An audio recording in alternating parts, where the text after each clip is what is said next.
Bonjour les chefs, c'est Charline de Menudo et encore une fois c'est un plaisir de vous faire cette nouvelle vidéo. Vous avez peut-être eu aussi, vous aussi, ce problème à avoir des difficultés à choisir votre viande à bourguignon.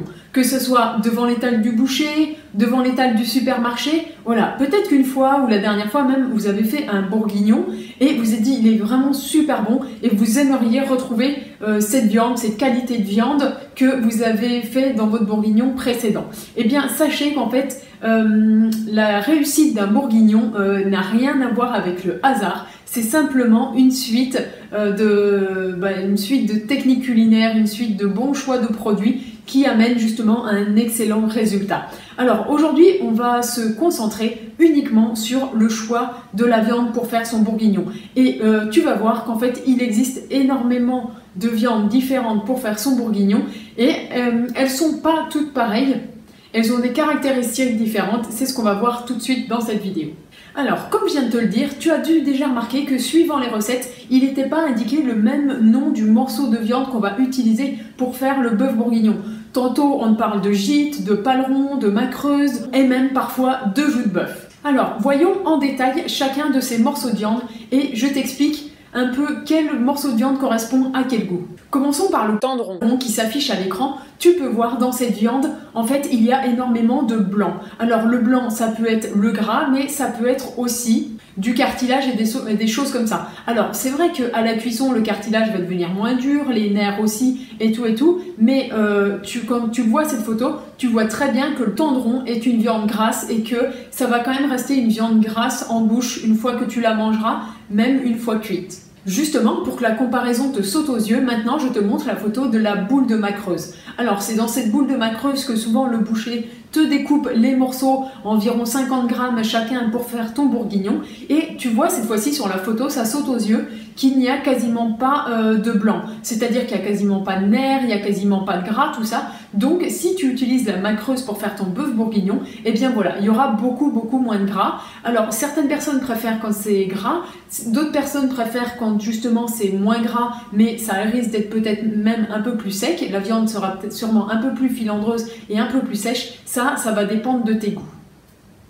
Mais on ne va pas s'arrêter là, il n'y a pas que deux viandes différentes pour faire le bœuf bourguignon. Tu peux aussi utiliser du paleron, comme la photo qui s'affiche ici. Donc tu le vois sur le paleron, je dirais qu'elle est moins grasse que le tendron, mais par contre elle est plus grasse que la macreuse. Donc voilà, si tu n'as pas envie d'avoir une viande trop sèche et filandreuse comme la macreuse, eh bien, ou alors pas aussi grasse que le paleron, ça peut être un bon compromis entre les deux, de demander du tendron ou de chercher un morceau dans ton supermarché où c'est qu'il y aura marqué tendron. Il y a encore un autre morceau de viande avec lequel tu peux faire un bœuf bourguignon, c'est le gîte. Alors non, il n'y a pas d'erreur, c'est gîte, c'est deux fois le même mot l'un à côté de l'autre. Et tu vois bien sur cette photo que c'est pareil, c'est une viande qui est quand même pas très grasse. Donc voilà, il y a un os au milieu, après tu peux demander à ton boucher de t'enlever l'os et de garder juste les morceaux de viande justement pour faire ton bourguignon. Et puis bon, honnêtement aussi, peut-être que toi tu vas aller avec ta liste chez ton boucher pour avoir tel ou tel morceau de viande, mais lui il te vendra aussi un peu ce qu'il a en stock et ce qu'il arrange.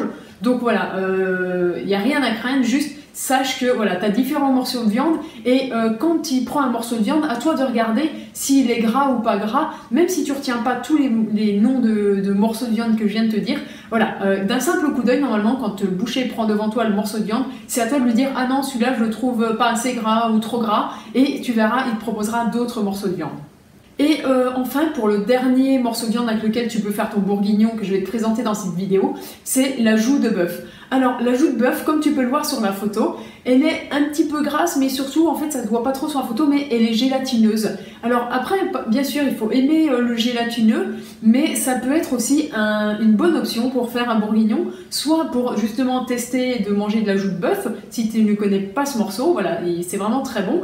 Et puis, sinon, eh bien si dans tous les morceaux de bœuf précédents que je viens de te dire, le paleron, le tendron, le gîte et tout, tu n'arrives pas à trouver vraiment ce qui te correspond, eh bien tu peux aussi essayer avec la joue de bœuf, tu auras un résultat différent et une fois que tu auras essayé, je dirais un peu tous ces morceaux de viande, eh bien tu sauras vraiment lequel correspond à tes goûts et à ceux de ta famille. Puisque comme je te l'ai dit, il n'y a pas un morceau de bœuf qui est meilleur que les autres pour faire son bourguignon. Ça dépend essentiellement de ce que tu aimes ou ce que tu n'aimes pas, si tu préfères le gras ou pas le gras, voilà, tout simplement.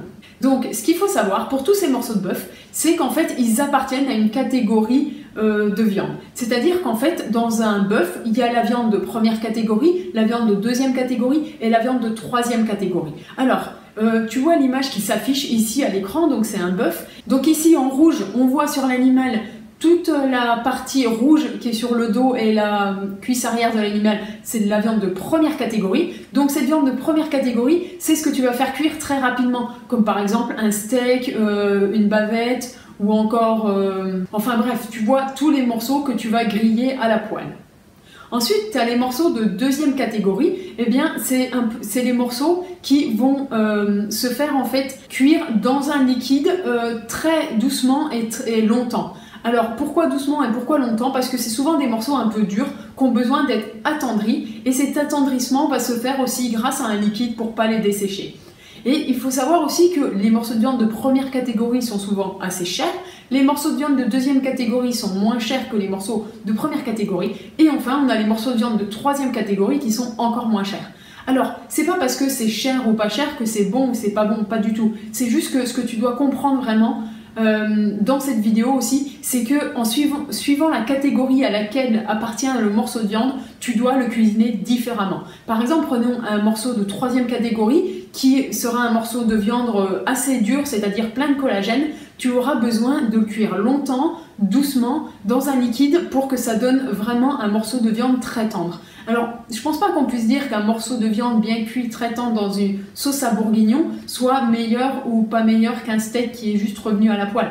Juste que ces morceaux de viande de deuxième et troisième catégorie demandent un peu plus de travail, un peu plus de temps de cuisson justement que ces morceaux de viande de première catégorie. Mais ça peut être aussi très intéressant pour toi d'acheter ces morceaux de viande de deuxième et troisième catégorie, tout simplement en achetant de la viande vraiment de qualité. Vu qu'elle est moins chère, cette viande de deuxième et troisième catégorie, peut-être que tu peux te permettre par exemple de l'acheter chez ton boucher ou de l'acheter en bio parce que déjà à la base elle est moins chère que par exemple un rôti de bœuf ou un steak de bœuf. Alors du coup, je sais pas si tu l'as compris, mais quand tu vas en supermarché et que tu achètes en barquette quelque chose marqué viande à bourguignon, le problème que si tu achètes justement ce type de produit, c'est que tu ne sais pas quelle viande à bourguignon il y a dedans. Alors du coup, tu ne pourras jamais savoir qu'est-ce que tu aimes plus ou qu'est-ce que tu aimes moins. En plus, peut-être que les morceaux ils sont mélangés, du coup quand tu serviras ta famille ou les gens qui sont à table, vous n'aurez pas tous le même morceau de viande et certains vont dire ah non mais moi j'ai que du gras, et tu vas dire bah, je comprends pas, le morceau que j'ai dans mon assiette il est pas gras. Parce que justement dans ces barquettes on met un peu de tout et du coup voilà, c'est quand même mieux d'aller choisir chez le boucher ou des barquettes spéciales marquées tendron, macreux, gîte, paleron, des choses comme ça. Enfin, je ne pouvais pas terminer cette vidéo sans te parler de quelque chose qui est très très important dans le choix de ta viande. Alors, bien sûr, ça vaut pour le choix de ta viande à bourguignon, mais ça vaut aussi pour le choix de ta viande en général. Il faut savoir que la viande que tu achètes peut provenir de deux types d'animaux différents. Alors, tout simplement, ça peut provenir de vaches laitières ou ça peut provenir de races à viande. C'est-à-dire qu'en fait, les races laitières comme les vaches à lait, regarde, je te montre ici un peu dans cette image les races qu'il existe. Donc tu vois, il y a plusieurs races de vaches en France laitières. Il en existe différentes suivant les régions de France où on se trouve.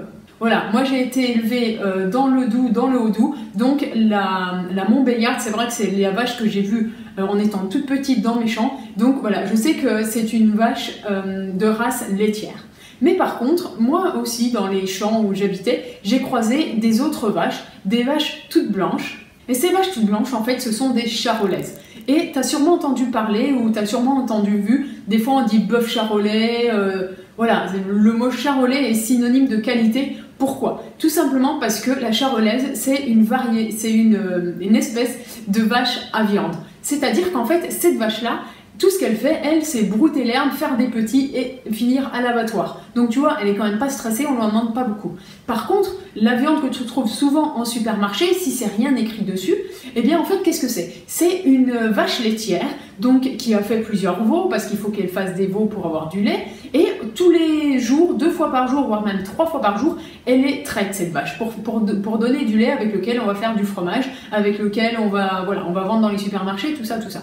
Donc en fait, cette vache laitière, elle va donner du lait, elle va faire des veaux, elle va donner du lait, elle va faire des veaux, jusqu'à un moment où elle sera fatiguée et elle donnera plus assez de lait. Et comme elle aura pu donner assez de lait, eh bien en fait elle sera pas assez productive et du coup là qu'est-ce qu'on fait? Hop, direction l'abattoir. Donc t'imagines bien qu'en fait la qualité de cette viande-là, de cette vache qui a entre guillemets travaillé toute sa vie pour donner naissance à des veaux, pour donner du lait, voilà, elle a reçu plein de compléments alimentaires, on a fait attention à sa productivité, voilà, on a fait attention à ce qu'elle ait un bon rendement, de faire beaucoup de lait, donc tu vois, cette vache, elle arrive même au bout de quelques années, et pas beaucoup, à être épuisée, et forcément que la viande sera moins bonne qu'une vache qui est une variété de race, qui est une race à viande, qui elle, justement, va donner de la bonne viande, et qui en plus, souvent, est élevée dans des meilleures conditions. Donc voilà aussi pourquoi tu peux trouver même deux palerons, deux morceaux de viande soi-disant les mêmes. Si tu achètes un paleron chez ton boucher qui vient d'une race à viande et si tu achètes un paleron dans ton supermarché qui vient d'une race laitière, eh bien ça sera quand même pas la même viande. Donc voilà, on arrive à la fin de cette vidéo, j'espère qu'elle t'a plu. Je te fais un petit résumé rapide pour choisir sa viande à bourguignon. Tout d'abord, il faut choisir le morceau qui nous convient le mieux parmi la liste que je t'ai donnée et que tu trouveras en bas de la description. Ce choix va se faire essentiellement par rapport à tes goûts. Voilà, est-ce que tu préfères la viande qui est plutôt sèche et filandreuse mais qui n'a pas de gras? Est-ce que tu préfères la viande plutôt grasse? Est-ce que tu préfères quelque chose un peu entre les deux? Voilà, ça va conduire ton choix. Ensuite, voilà, petite information générale sur les catégories des viandes pour bien que tu comprennes qu'en fait, on ne fait pas la même chose avec un steak qu'avec une viande à bourguignon. Cette viande à bourguignon, si tu la fais saisir à la poêle comme un steak, elle sera immangeable. Il faut une cuisson lente en milieu humide pour qu'elle donne un bon résultat. Alors après, à toi de prolonger la cuisson. Ça peut être de 2 heures, 3 heures, 4 heures de cuisson, c'est pas grave.